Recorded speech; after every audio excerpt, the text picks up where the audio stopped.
Welcome everybody. Thanks for joining us for this session with five of our illustrious alumni. Stuart is going to join us as soon as he can. He's trying to get through, but having some connection difficulties. What I'm going to do first is ask each of you to tell us a little bit about yourself. So let's start with Chris, because you're first on my screen. Yeah, hi everyone. My name's Chris Lazo. I work in software and product development. So I recently started as a business analyst working at Capita, working in sort of digital government services. I previously spent 2 years in Sydney, Australia, which I'm excited to tell you more about today. Excellent. Thanks, Chris. Vicky? Hi, everybody. Thank you for having us this evening, this afternoon for you guys.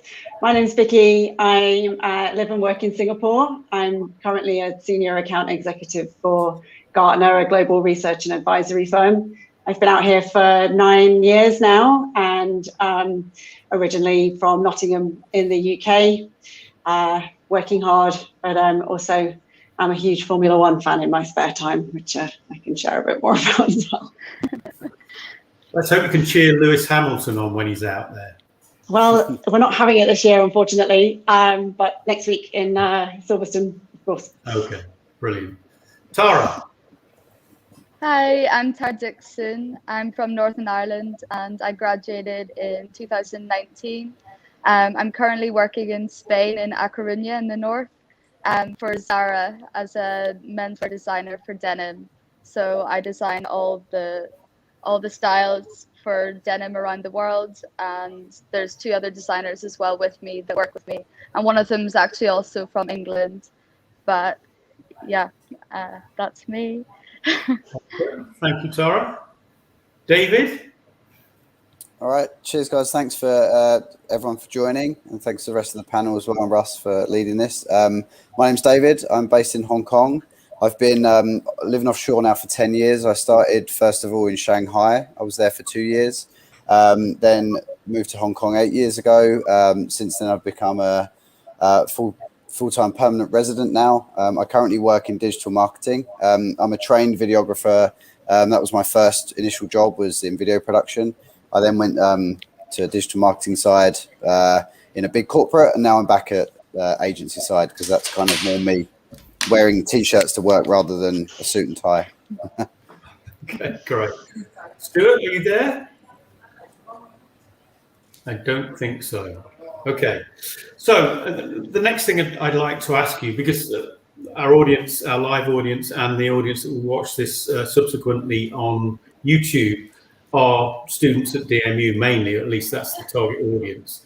So can you tell us a little bit about what you studied, why you chose DMU, and what was your experience at DMU? Has it set you up for the life you lead now? And we'll go backwards this time, if I may. David? Sure.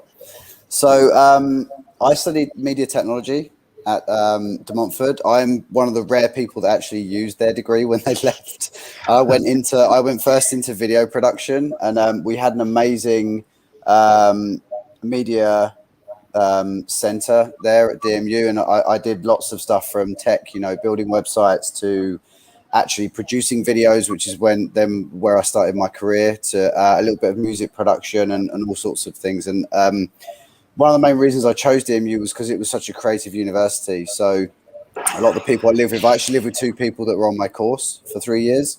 Luckily, we were put in the same halls together, and we got the same house, share them for the next 2 years after that. And yeah, it was a really creative place to be. And Leicester as a city is a really cool place as well. 2 universities there, so lots of nightlife, lots of great places to go. I love football and rugby, and I lived right opposite the Leicester Tigers ground, so I used to go there on a weekend. And then I also lived right opposite the football stadium as well, so I used to go and watch the football. Which, as a student, when you're paying £10 to go and watch a Premiership football team with NUS card, doesn't get much better than that. So excellent. Okay.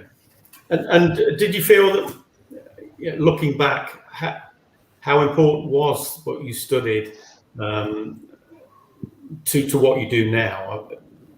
Yeah, so I'd always been interested in the media. You know, as when I went through college, I was always producing videos, and I played music all my life. So, you know, I studied music and media at college, and knew that, you know, that was what I was interested in, but I didn't actually realize you can make money doing that. So then with the dawn of YouTube and Facebook, you know, making online videos so prolific, you know, I was never really interested in TV and film.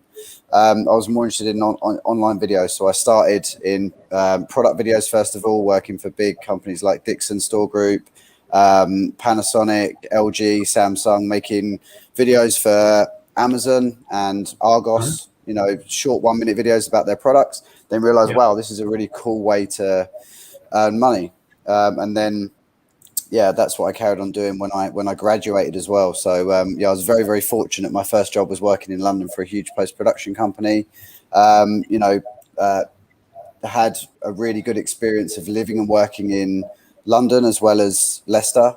And, you know, I moved out of home when I was 18, basically. I've always kind of gone back there, you know, I'm still very close to my family, but yeah, it gave me a very good stepping stone to, you know, always being able to go to another place and feel confident that I could survive and start again, which I've done repeatedly. Brilliant. Thanks, David. Tara, how about you?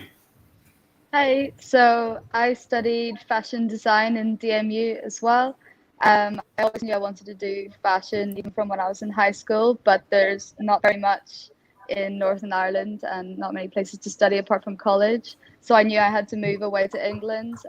So I went to different open days, and I went to see DMU open day, and I really loved it. And I realized that they were also getting a new building just for design the year after I started. So I was able to utilize all the new facilities when I was there for two of my years.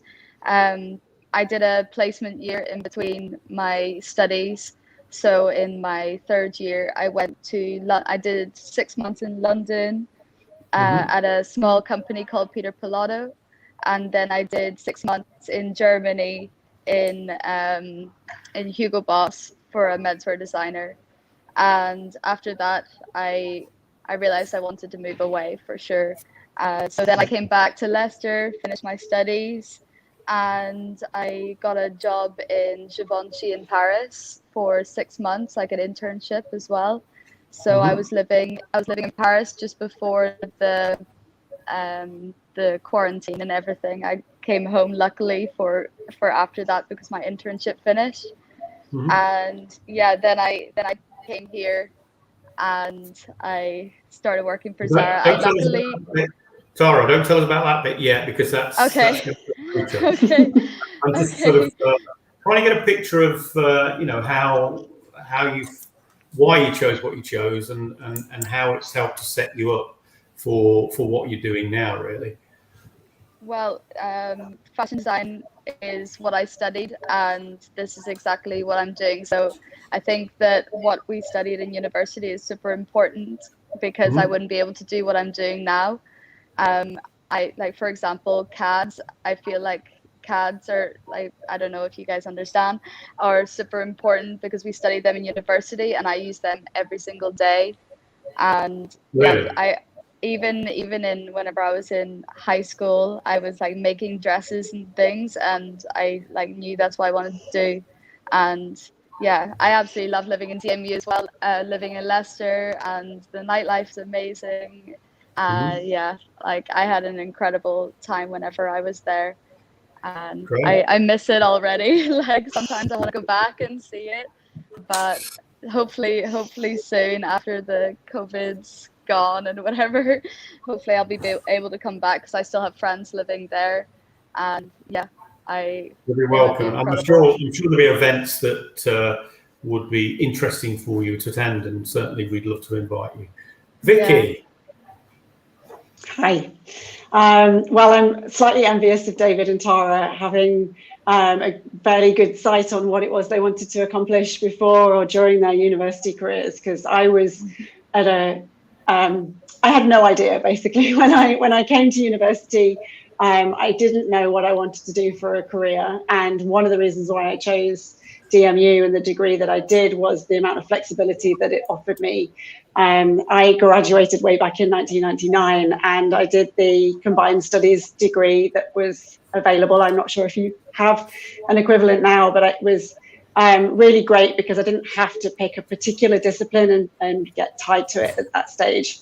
Mm-hmm. So I started off in my first year studying HR, marketing and psychology. And then as my degree progressed, I got to choose which one I wanted to major in. So it gave me a real insight into some of the different functions that I might be interested in and what I liked and what I didn't like. So I ended up majoring in marketing with psychology of human communication as my second.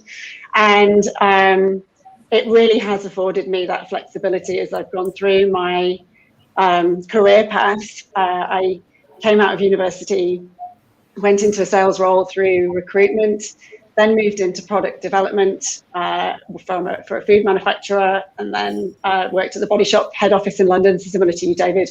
Went to the bright lights and big city of London, and that really was where I started to have my sort of interest peaked in terms of living and working abroad and experiencing different people and different roles and really finding out what's available out there. Mm-hmm. So having that choice and having quite a broad degree with the business skills and the marketing, which I still obviously use in my sales role now, was really the key driver for me to come there. I'm from Nottingham, so Leicester wasn't too far away. It was far enough away from home for me to leave home, but still close enough for me to go back and get my Sunday roast if I wanted to go see my family. And like you, David, I was on Durham Street in my first year, so right next to the old football ground at Filbert Street, which hasn't been there for a long time. So, oh, nice. So yeah, so it's really flexibility and just not being sure of what I wanted to do, but knowing that I wanted to do something beyond going straight into work from my A-levels. Mm-hmm. Okay, brilliant. Thanks, Vicky. Chris? So I studied computer science at uni. I wasn't too sure what I wanted to do. I knew I wanted to work with computers and IT, but I didn't know exactly what I wanted to do in my career, so I was a bit in the middle. But yeah, I sort of researched and found that computer science seemed to be the most maybe respected degree in computing. So I sort of went with that. And yeah, at first when I started it, I wasn't really sure, is this for me? But I had some sort of conversations with my tutors and with their support, discussed and eventually stuck with it, and I'm really glad I did. And I spent 4 years, so I had a placement year as well. I worked as an IT technician in a local school in Leicester. IT technician isn't the career path I finally took after I graduated, but that experience was really great. I knew I sort of, enjoyed that, and it gave me a sense of direction for when I did graduate. But yeah, in terms of why I chose DMU, so on paper, it seemed to have excellent sort of student satisfaction rates and employment rates, which looked great. And then sort of when I came to DMU, I thought the campus was really nice, very modern facilities with IT and the university in general. I felt very welcome. Some universities that I went to open days, it sort of didn't really feel very welcome. It was a very big sort of, everyone, showing hundreds of people around, and you don't really it doesn't feel very personal. But I did have that sort of personal welcoming touch at DMU. And like the others, I thought Leicester was a great city as well. So it's not too big.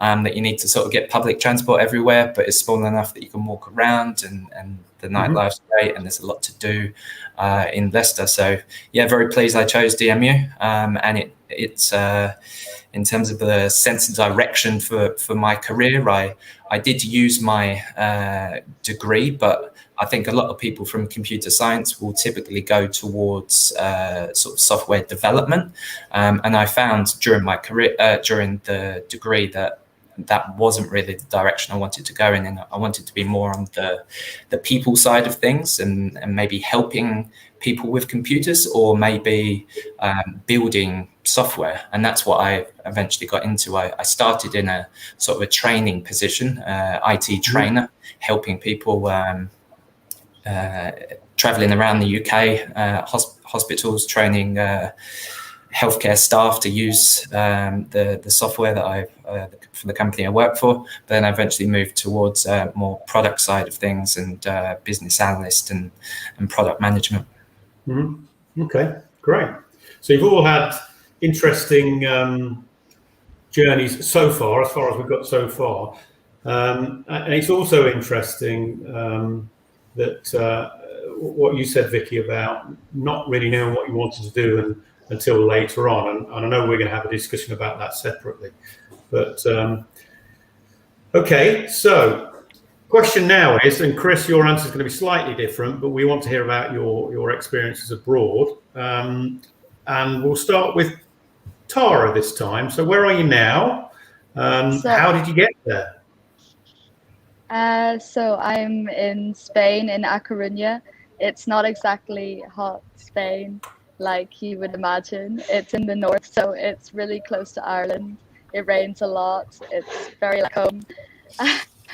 But it does get hot. So right now I'm in a t-shirt outside, and it's nice. It's like maybe 22 degrees. So, but it does get hot in the summer. Last summer was a lot better. I've been here a year, and it was a lot better last year. But hopefully it gets a bit better soon, because it's been raining this morning. But yeah, I got here just before COVID started, literally 2 days before. I applied for this job. And then the week after I got it, I had an interview in Spain, my final interview, where I signed a contract. And 2 days later, Spain went into lockdown.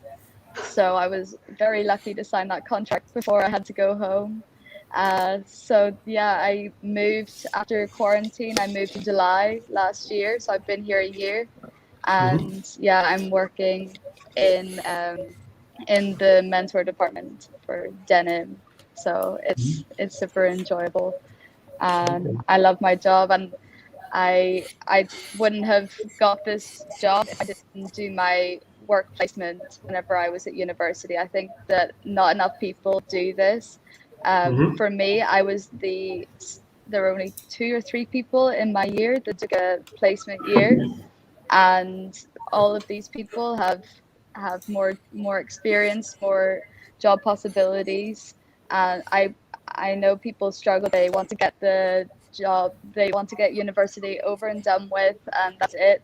But I feel like it's super important, and also the culture and everything that you learn whenever you're in this placement year, you really change. And I came back a different person for my final year of university, for sure, because I had more experience, I was more confident in what I was doing, and I had a lot more skills that I could bring forward into my studies. And I feel like this is really important for people to know, that don't be afraid to just take that extra year. Like 1 year is not going to make a difference, and it could change what you do in the future. So that was, I was going to ask you that question, Tara, why you thought people didn't take that opportunity, which gives you an advantage, but I think you answered it, which is they just want to finish. They do, and I had a lot of people in my university saying, "Oh, I don't know, I don't think I'm going to take one because I just want to finish university and start working." And I was like, "You will get for sure a better job if you take this placement year, because people, whenever they're looking to hire people, they look for as much experience as possible. And if you have 2 companies, even just one for the whole year before you even graduate, for sure you're gonna get more opportunities coming up, because fashion is so difficult. It's really hard to get a job, and there aren't many people in my year that graduated that have fashion jobs in a fashion company. Like, people have done their own thing, whatever, which is totally fine. But it's super competitive here. I don't know how many people they look forward to hire for just one role. And for example, in my job, we have 3 designers for denim for the whole world. And that's 3 people for the whole of Zara for the whole world. So there's not very many of us. In Givenchy, it was me and one other designer for the whole of Givenchy men's knitwear and jersey. So it is very competitive. I feel like this advantage will help you in the future. So don't be afraid to take that extra year. And your CV must look great as well. My what, sorry? Your CV must look great. My TV? And your CV. Yeah. Yeah, well, it's nice, but I already had 2 before I graduated, so yeah, that helped. Great. Now, Stuart's joined us, so before he disappears, before he disappears, Stuart, you've got to catch up quickly. So you've got 3 questions here to answer in a few minutes. Tell us a little bit about yourself, because nobody here has met you before apart from me. What did you study at DMU? Why and what was your experience? And where in the world are you now? And how did you get there? Okay, super. Well, it's great to be here with everybody. I've been really looking forward to this. I was really disappointed that I couldn't get it working to start with. So I always wanted to be an electronics engineer, something that had always driven me. My dad's an electrical engineer, and I'd always been involved in lots of things and in that space. And I'd also taken lots of opportunities to do placements. I worked for the BBC when I was 14, 15 for 2 weeks over Easter, for example. And I always knew that this was the direction I wanted to go in. So I went to De Montfort and studied electronics engineering in 1997. At that point, I'd already had 2 or 3 years experience working in industry, and the degree that I did was electronics engineering BEng with honours, and the honours part was actually this 1-year placement, which was in the middle of your studies.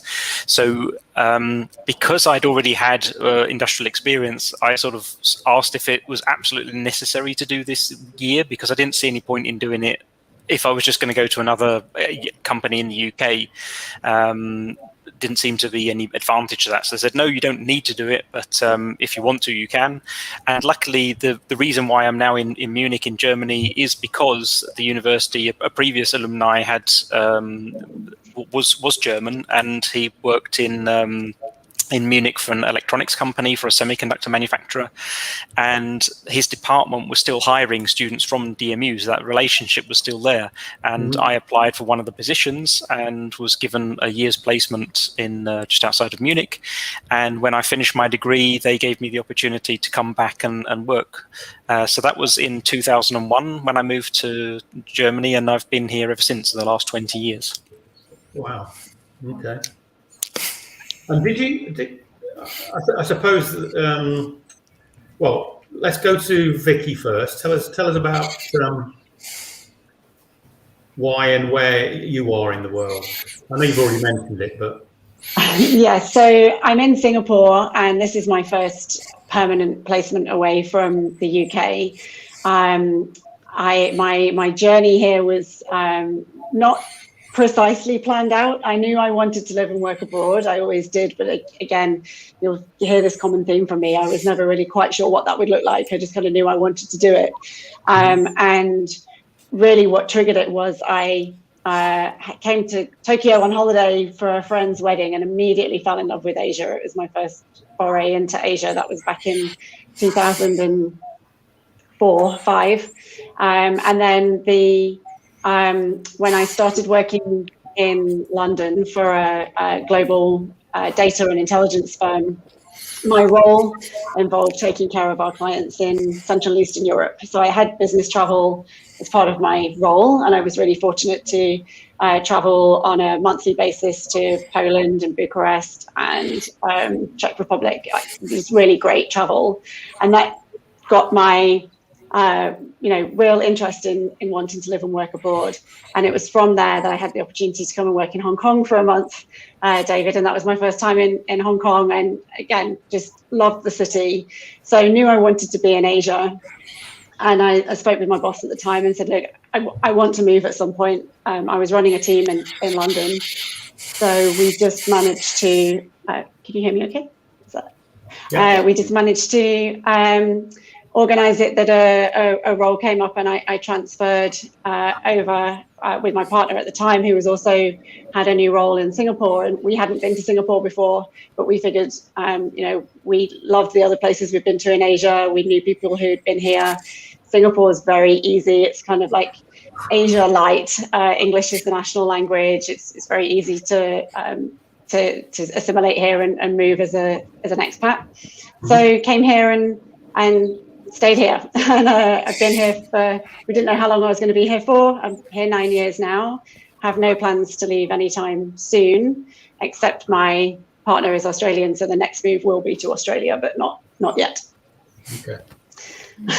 So Vicky, just to clarify, when you first moved to Singapore, was it an internal transfer or within the company? Yes, it was. So I was fortunate enough to do that, and I think one thing I'd say to the graduates who are thinking about living and working abroad, absolutely echo what Tara's shared. I did a work placement as well, and having since been on the hiring end, absolutely, I think most employers are going to be choosing someone if that was equal, all of the parts equal, they're going to choose someone who's got the most experience. So I'm really surprised to hear that some of your peers, Tara, didn't take that opportunity. I understand they want to get their studies out of the way, but really anyone listening today, seriously consider the work placement if you have the opportunity, because it's such a huge advantage.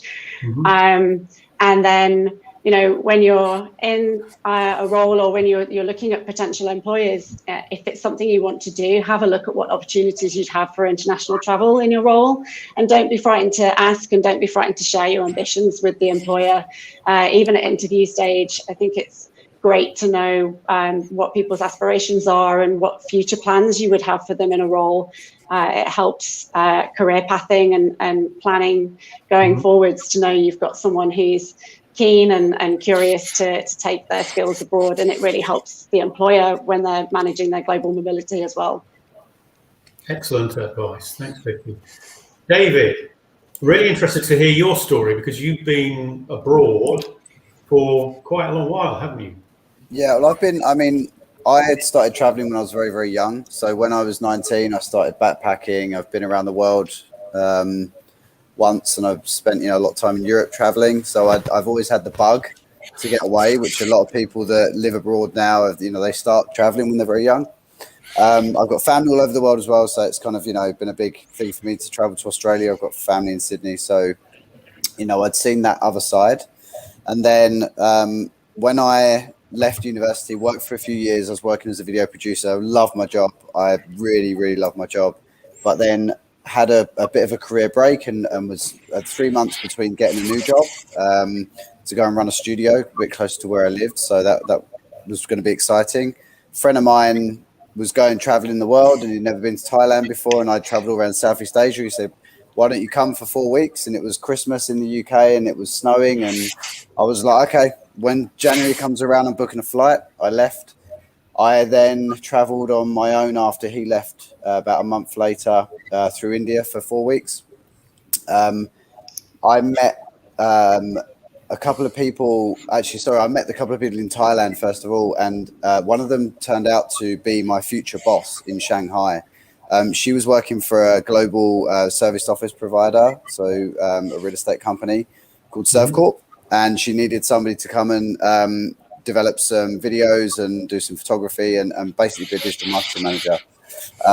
So I told her what I did, and we were just talking. I wasn't looking for a job. We were just talking generally, and she ended up offering me a role in Shanghai on a beach while we were having a beer, just chatting away casually. So I never went looking for a job in Asia or abroad. It kind of found me. And I think I'd always known that I was going to work abroad, but it was the right time. And I think a lot of the time serendipity, grabs you and takes you places. And I think, like Vicky said and Tara said as well, take opportunities. If you get asked a question, would you like to try this? Go and do it, because it's now 10 years later and I've now moved to Hong Kong 8 years ago. And yeah, who knows where the next move will be, but I'll be here for, I think, a while yet. Okay, thank you, David. That's a really interesting story too. So, Chris, tell us about your story. Yes, so I'm, unlike these guys, I'm not abroad at the moment, but I'm based in Chelmsford in Essex. After I graduated, I spent most of my time in London, but yeah, I spent a couple years in Sydney, Australia. And how I got there, so I would say it started at university. I did. So I mentioned I did a placement year, but I also did volunteering during my first year. And just to echo what these guys are saying about getting as much experience as you can, I'd highly recommend placement year, as well as if you find you have time to do voluntary work. And I did that through the student union, and I worked for Leicestershire arthritis support.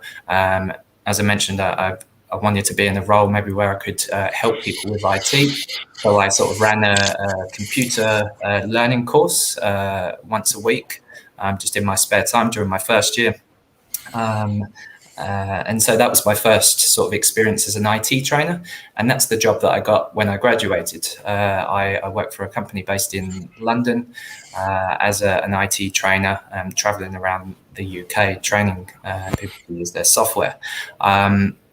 And so jump forward a few years, I'm working for another company, but then I wanted to I wanted to sort of work abroad, and so I left my job at the time and sort of decided to move to Australia, and that sort of built up from sort of over the years, the desire to live abroad. So firstly, it was from sort of meeting international students at DMU, and then traveling around Europe and beyond, and then having sort of co-workers and friends from all around the world. So my desire to work abroad built up, and I left my job and went to Australia without sort of unlike these guys who some of you went for a work placement, I didn't have that opportunity when I was working for companies in London.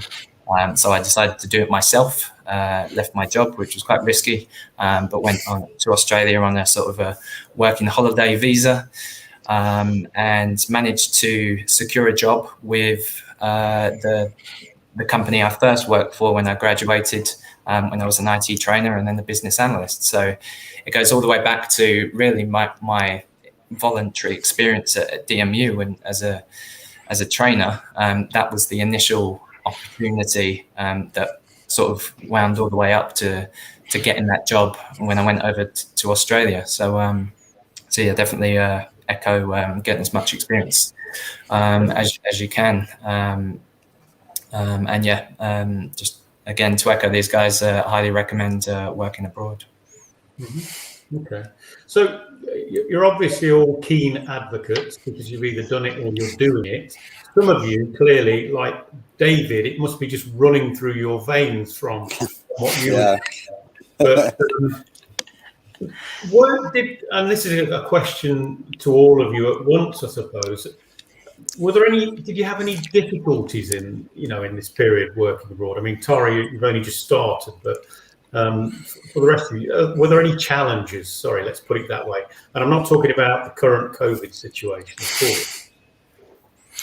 I think I was going to say that the biggest challenge for me, at least, was the language. Germany is obviously a very there's lots of educated people. Students learn English from a young age, I think an earlier age than we were learning foreign languages in the UK. Mm-hmm. And although you can get by with English in many situations, obviously there's plenty of situations where you can't. And I think learning the language gives you a much deeper insight into the people, into the culture, and allows you to build much more meaningful relationships with the people around you. I worked in international teams. Often the spoken language in the meetings was English, because we were working nationwide across the continent, and also with American colleagues, often in my particular field. But obviously, we're privately going out for lunch, meeting people on the street. I've helped people. A guy who collapsed in the underground on the way back from an exhibition once, and you need to be able to explain to people what you've seen, what happened, what you need help with, and things like that. And the language really makes an enormous difference, I think. And it's surprising how many people I know, expats here in Munich, who've been here a lot longer than a decade, and really struggle to say much more than, I've got a cold, or order a beer. And I think that's such a shame. It really makes a huge difference. That was probably the biggest challenge for me. It took a long time, but it was well worth it. Okay. Tara, do you speak Spanish? I'm getting there. I'm B2 level now. So I've been here a year, and I didn't really speak any whenever I got here, but now I speak enough to have like decent conversations. Yeah, it's good. It was a real struggle because my work is half Spanish, half in English. Like my boss, for example, doesn't speak any English at all, and the pattern designers, everyone doesn't speak any English. So I've had to learn very fast. Coruña is a very small, homey Galician town, and people here, nobody speaks English. Nobody. In the supermarkets, you really struggle to find someone. And when I first moved, that was my biggest challenge. But I also have a lot of Spanish friends. I also have a Spanish boyfriend who doesn't speak any English, so that really helps as well, because then you're forced to learn fast. But in my work now, in the fittings, meetings, I speak Spanish, so it's getting there. But at the beginning, in the first meeting I went to, and everyone speaking over each other in Spanish, I was like, what am I gonna do? This is so difficult. This is awful. And it was like that. I went home every day just so tired, and my headache, like, oh my god, is it gonna be like this every day? Like exhausted, falling asleep after work, because you're trying to learn a new job, but then you're also trying to learn it in a new language, and it's difficult. But now I don't have the headaches anymore. I'm not tired anymore as much.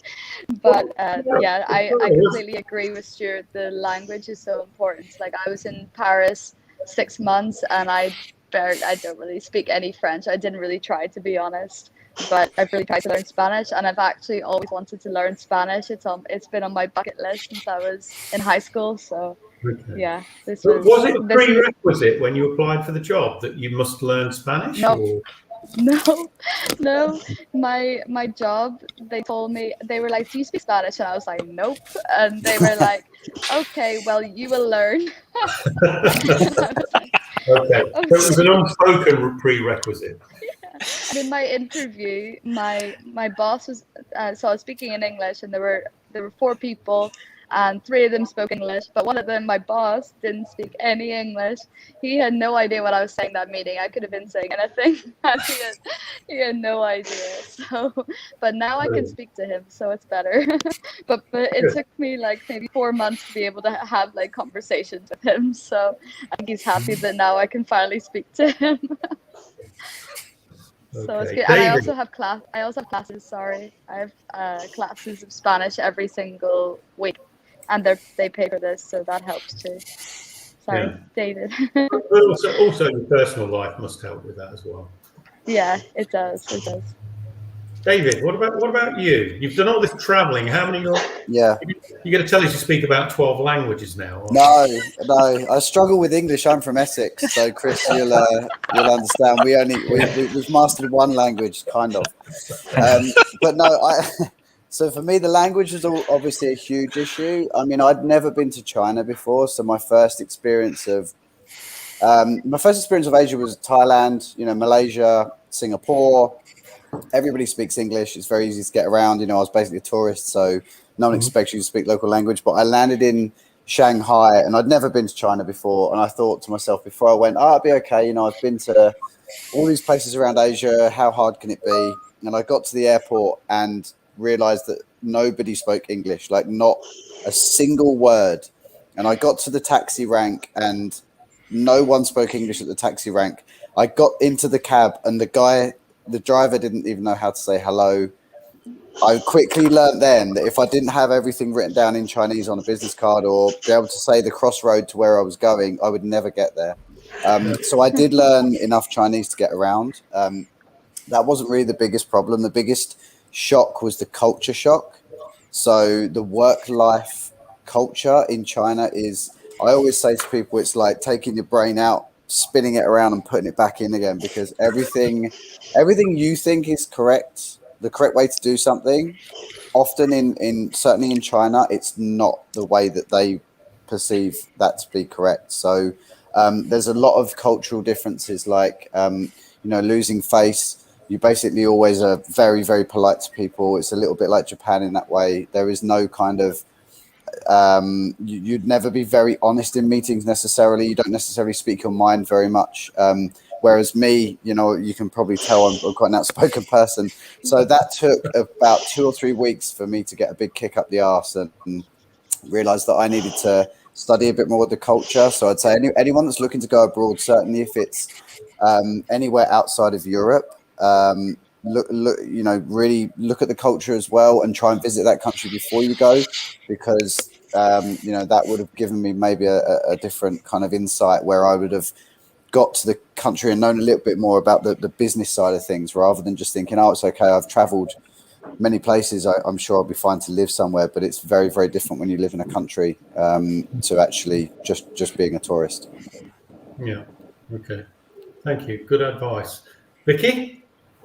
Yeah, a lot of that resonated with me, David, for sure. I think similar experience.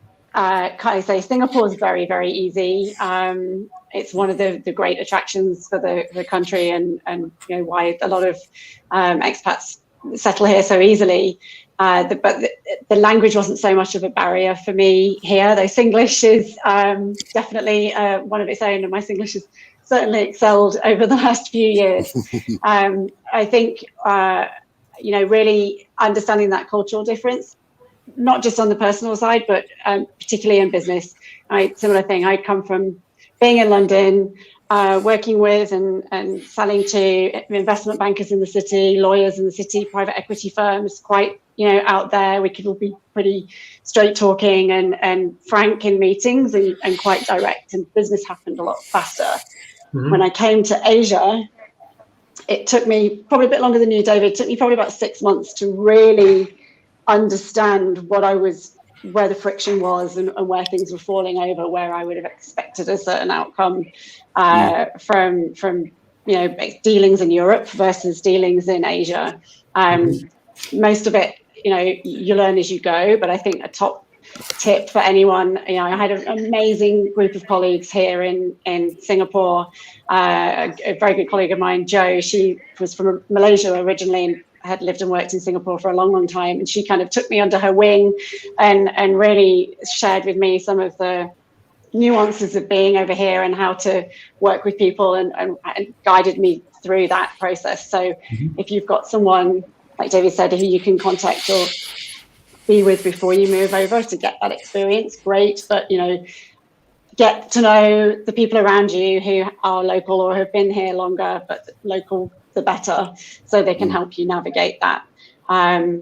So you're really not putting your foot in it or not upsetting anyone unnecessarily. There's certainly very many situations here where no isn't a response. So when you're in business and you're trying to get things moving, you need to be able to understand what people are really saying behind those lines. Even though the language barrier is not there, there's a whole different layer behind it.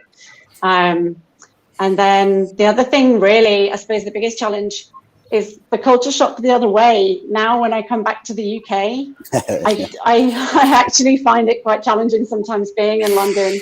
I remember the last time I went out for a night out in London, I was really kind of on high alert, didn't feel particularly safe in London compared to being in Asia, where it is extremely safe, and you can walk around, crime's very, very low. So I think that was the biggest surprise for me when I came back to London for a visit, and I was like, oh, this is different, and I wasn't expecting that. So that's just an odd thing. It wasn't really a challenge, but it was just an odd experience. No, I really understand what you're saying, because I lived abroad for 6 years recently, and coming back, it took me quite a while to settle back in. Yeah. And Chris? I sort of chose the. It wasn't an issue for you, but what I was going to say to you, Chris, was obviously going to Australia. It's speak English, but was that one of the reasons you went to Australia, because of the?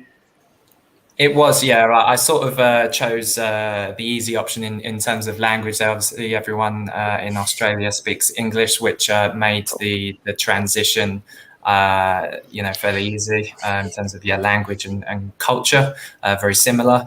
But on the other hand, it's the most difficult in terms of distance. So it's the furthest country, I think, away from the UK in the world, other than maybe New Zealand. But yeah, I mean, I did, before deciding on Australia, I remember trying and looking at jobs in Europe, in Germany and Spain and so on, knowing that I'm not very good at learning languages, and that would be a challenge, but I was sort of still looking. And I do remember it being sort of a requirement on some of the jobs I was looking at. So I didn't get too far in terms of, it was a consideration, and something you do need to consider, obviously, when you're working abroad. Some jobs might require the knowing the languages, others, like Tara, maybe not. But yeah, Australia, it was easy to transition to from that respect, and I sort of. I had a few people there that I knew. So from working and living in London, I met some Australians, and they eventually moved back to Australia. And that sort of presented me with the opportunity. I thought, well, Australia, it's very far away, but it's English speaking. The weather's great. So, those were a few of the sort of things that I thought, well, why don't I give that a try? And that's why I did. Okay, great. I just wanted to add something to that as well. I think what Chris was saying about not having the language before going, and I really admire Tara for going to Spain without the language too. I did German GCSE at school, and I was really upset that I actually got a higher grade in Latin than I did in German, and I thought I couldn't learn languages, and the difference was actually being here. So I wouldn't let that hold you back. I think that's the first thing. The second thing as well is, I think regardless if you intend to live in a country or if you're just looking to be more in international business, there's a book by a guy called Richard D. Lewis. It's called When Cultures Collide. It's an enormously thick tome, but it's excellent for learning about these cultural differences, and they based on a lot of anthropological studies and things like that. So if you can get that in the library, or even a second-hand copy, absolutely brilliant. Well worth the money.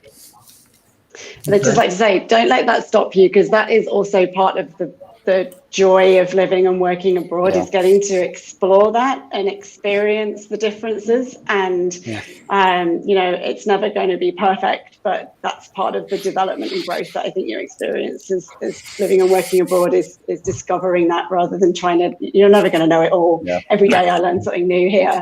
So just, don't let that stop you, I think would be my only point there. I think we're sort of coming towards the end of things now, but for me, if I can just sort of summarize key takeaways that I picked up on, and then if you can just add anything that either I've missed or anything that we haven't mentioned. One is certainly, Tara, you made a big point about take the opportunity to do a placement, because it gives you two things. It gives you some work and life experience outside of university, and it opens doors later and prepares you for the workplace. David, you talked about, actually, most of you talked about having a look at the culture of the country before you go. And in fact, you went a step further and say, if you're thinking about going to move and live somewhere, just go and have a look at the country first. And the other thing is, when you get there, you need to embrace the culture of the country that you're in. And if the language is not English, it's very helpful to try to learn the local language. And again, I'd endorse that from my own experience. And any other points that you would like to add that you think would be helpful? Just one point for me that I think, I mean, I'm just talking from a very British standpoint now, right? And I'm presuming there's a fair amount of Brits that are watching. Don't be so British if you do move abroad. It's going to sound a bit harsh, but just say yes to things, because we're quite reserved as Brits, right? We don't want to put people out. We're like, oh no, you know, I don't want to join that dinner. I'll just go out on my own and find my own way. But if you say yes to things, like I've said yes to going out on a bus trip the second week I was in Shanghai, right? Those people I still know, some of them I still know now. One of them, I was actually best man at his wedding in Shanghai about 4 years ago. And you know, if you don't take every single opportunity when you get there for the first 3 to 6 months, you'll find a completely different experience. So I went out and I ate local food with local people. I went out and went to crazy nightclubs on the top of rooftops with Westerners, local people from all over the world. Went on bus trips, went on holidays to Thailand with people I didn't know. And, you know, that then formed a really good network of people for the first few months. And you need a support network when you first move abroad to, again, when Vicky says she had a similar thing with me, culture shock, language, you need to be able to ask questions. So you turn around to someone who is from that city or country and say, you know, why is that? Why did that person do this to me at work? And then they'll probably be able to tell you and give you more insight. So you can just learn from that all the time. But just be a yes man or a yes woman. Okay. Yeah, and don't be afraid to go to a bar by yourself, because I met all my best friends by just literally, I went to a bar and I just like saw that people were speaking in English and I was like, hey, like, what are you guys doing here? Like, I'm doing this, and these are still my friends. So yeah, just don't be afraid to like, don't be British and don't be so British. And also, I'm also a bridesmaid at my friend's wedding, who I was with in Germany, Hugo Boss. I'm also her bridesmaid in September for her wedding. So yeah, I agree. It's also a great way to meet different cultures. It's in Ukraine, so I've never been to Ukraine. So yeah, it's a great way to meet people from all over the world, because my friends are all international as well. Yeah, I think that's something you learn. My battery is on 5%. My battery's on 5%. So if I die, that's why. Don't die. You can leave gracefully. Well, thank you, Tara. Just in case you do. Thanks for your contribution. Like Tara as well. Yeah, thank you so much for having me, and good luck for everyone. Thanks. I was going to say, like Tara, you can build up a really good community when you move abroad, and I think when you're in a country where you don't speak the language, you often find it's quite easy to end up in a sort of British or a English speaking bubble, and I think it's important to get out of that. It makes life a lot easier if you can't get to a doctor, if you can't go to the hairdresser, if you can't go to a dentist, and really be able to explain what it is you want and need. That will, I think, eat away at your enjoyment of being in a different country. When today it's easier than ever to be abroad. We have smartphones, we have video calling. When I first came to Germany, I had 1 month I had a telephone bill for £500 because I spoke to some family and things.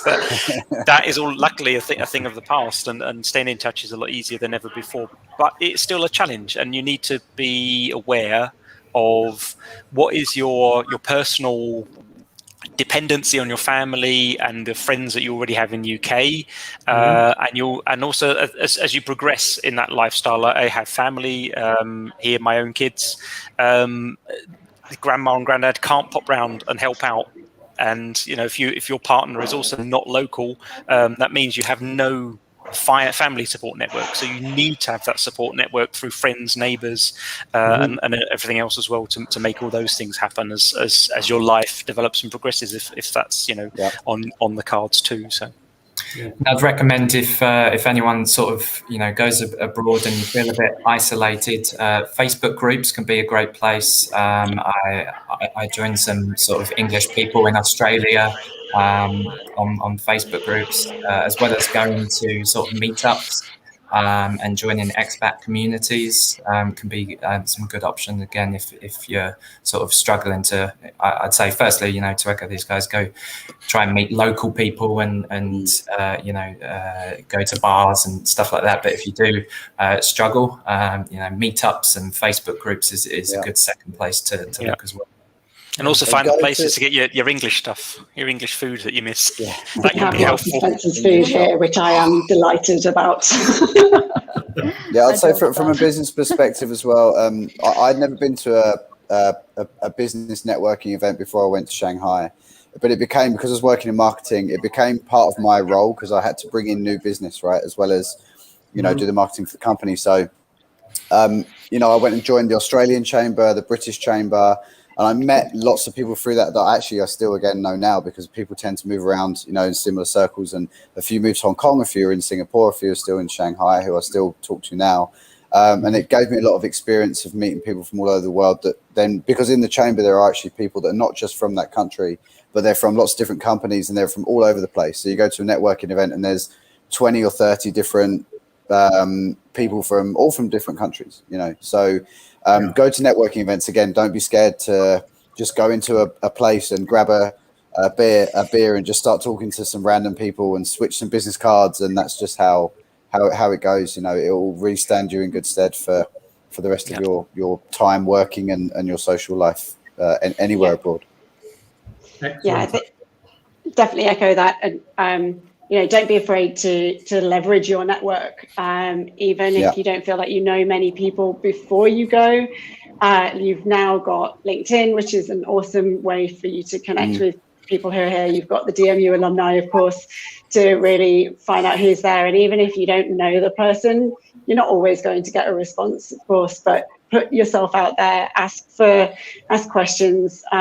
People are generally open to helping. And it's certainly the first thing I did when I hit the ground here in Singapore, having come here knowing nobody. I just went out and went to as many networking events as I could find in the first couple of weeks. And that really was the foundation of my connections here and my networks. And I love networking. I'm one of those people who actually enjoy it. But, even if you're not comfortable with it, everyone's there to meet other people, so it's a perfect opportunity for you. And just one more thing, also, if you've got an interest or you like sport or you're joining clubs in the UK, there are clubs for everything wherever you go, right? So go join. I'm a member of a dragon boat team.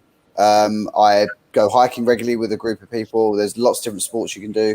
Go and meet a group. Go and find your tribe is what a lot of people have always said to me. You go and find a group of people and you join a dragon boat team, there's 60 people on there and I've got 60 friends instantly. So it's definitely go and join sports teams and do that kind of stuff. 100%. Excellent. Okay. Well, on behalf of everybody who's watching this now or who will watch it in the future, I'd just like to thank Chris, Vicky, Tara, Stuart and David, who are alumni of DMU. And I'm sure if you look them up on LinkedIn or you join the Global Alumni Community Hub, and I'm sure we've all sent you invites for this. I'm sure they'd be happy to connect with you, talk to you if you needed some advice. So I hope that's okay. Me advertising. Absolutely. Of course. Yeah, of course. No problem at all. Thank you all very much. Hope to see you again soon. Enjoy life and take care out there. Thank you. Thank you for organising. Bye, everybody. Thank you. Bye.